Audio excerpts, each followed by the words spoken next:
And welcome. Thanks very much for tuning in. You're watching the rolling continuous coverage as far as when it comes to the Middle East or West Asia for us, the crisis that has now escalated to multiple levels, multiple countries directly or indirectly now being involved. And of course, the biggest of all is the latest statement that has now come in from Prime Minister Narendra Modi. We'll be delving into all of the details. First up, let's take a look at the top 10 developments. Well, what we have now learnt is that Israel may launch a full Lebanon invasion. Now, there is another front, viewers, that has opened as far as this war is concerned, and that's Lebanon. After the Hezbollah attacked Haifa, the Israeli city, what we are witnessing is a response from Israel, in Lebanon as well. Then reports are suggesting that Iranian drones had hit Saudi Aramco's refinery. Now, this is a very, very important development. Drones are seen targeting Doha, Kuwait, as well as Dubai as well. A US warplane has reportedly crashed in Kuwait. That's another important development that has taken place. Missiles were fired on Bahrain as well as Abu Dhabi.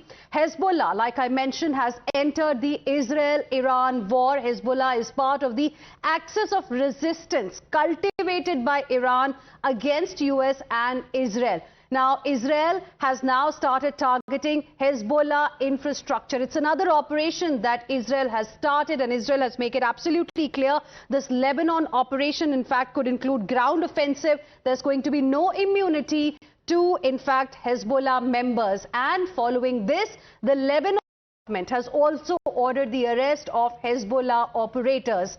Then we also had a visual wherein smoke was seen near a US embassy in Kuwait. Remember, Iran is now increasingly targeting the US assets in the Middle East. US embassy, following that, has urged its citizens to find safer places so that they can find some shelter, so that they do not get impacted because of what's really happening. So this is the big update that we are getting for you at this point in time. But the biggest story that we are focusing on right now is of a US warplane that crashed in Kuwait. F-15 Eagle. It's a standard US fighter plane, not one of the latest, but a tried and trusted fighter plane of the US Air Force. And this is not the F-35, which is one of the latest, but the F-15 is a very well-known fighter plane. Now, the cause, we don't know exactly what led to this. Was it a technical malfunction? It's not something that we know as yet, but it's still unconfirmed to the extent that the American Air Force has yet to officially talk about it. But we've seen photographs of the plane falling from the skies. We've seen photographs of the pilot who is fine. Enjoy, because we've got this confirmation now that has come in from Kuwait. Earlier it was now being thought at unconfirmed reports, but Kuwait has now confirmed that yes, indeed, a US jet did crash, and the pictures that have now been shared, and it is from the United States of America, that what we are told. And Kuwaiti Ministry of Defense has now come out with a statement. Hina will take us through the statement there, where they have mentioned that a number of US military aircraft fell this morning. However, all crew members have now survived. And this is another statement that is coming in from the Kuwait Army headquarters. Yes, Hina. Right. So this is the statement, viewers, that we would like to show to our viewers. It's from Kuwaiti Army. It's statement number 7. The spokesperson for the Ministry of Defense stated that several US military aircraft crashed this morning. We've got you visual of one of the US fighter jet, which Srinjoy was saying was reportedly F-15, but now they are confirming that not one, there could be many more that crashed this morning. They've confirmed also the complete safety of their crews. The crews, the pilots are absolutely safe. Now, this is what the Kuwaiti Army is confirming. Now, the spokesperson also has explained to the relevant authorities that they immediately initiated search and rescue procedures, whereby the crews were evacuated and transferred to the hospital to check on their health status and provide the necessary medical care, noting that their condition is stable. So this is important. Kuwaiti army helping the crew members in this particular incident. And we've also got a video, by the way, of one of the pilots as well being taken away. He seemed fine. Official spokesperson added that the direct coordination was conducted with friendly US forces regarding the circumstances of the incident, and joint technical measures were taken. So this is a very important statement coming in.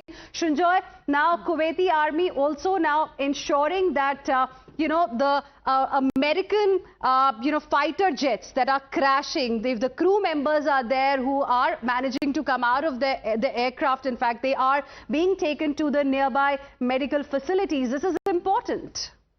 The first and the most important word in this entire statement is the word several. Exactly. So several means what?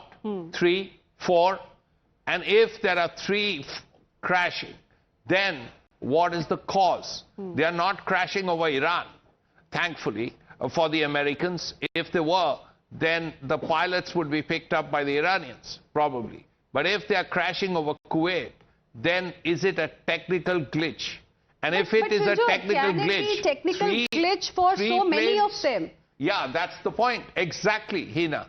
3 planes, 4 planes, if several is actually correct. Technical glitch for 3 planes at the same time, in the same place, Kuwait, that raises a lot of questions. It raises more questions than answers, this statement. Because number one, you speak about several. You want to know why several, how many several. Then you want to know if there are several means 3 or 4. Right. Then why 3 or 4? Why alone in Kuwait? What led to these technical glitches? Right. Because if these planes have crashed over Kuwait, then they couldn't have been brought down by the Iranian air defense, so whatever is left of it. So at least they managed, they survived and they ejected just on time, and moments before the crash is something that has been captured on video. And another video that suggests that the pilot who managed to eject successfully, he was taken down for further treatment, and this is being done on part of the Kuwaiti authorities.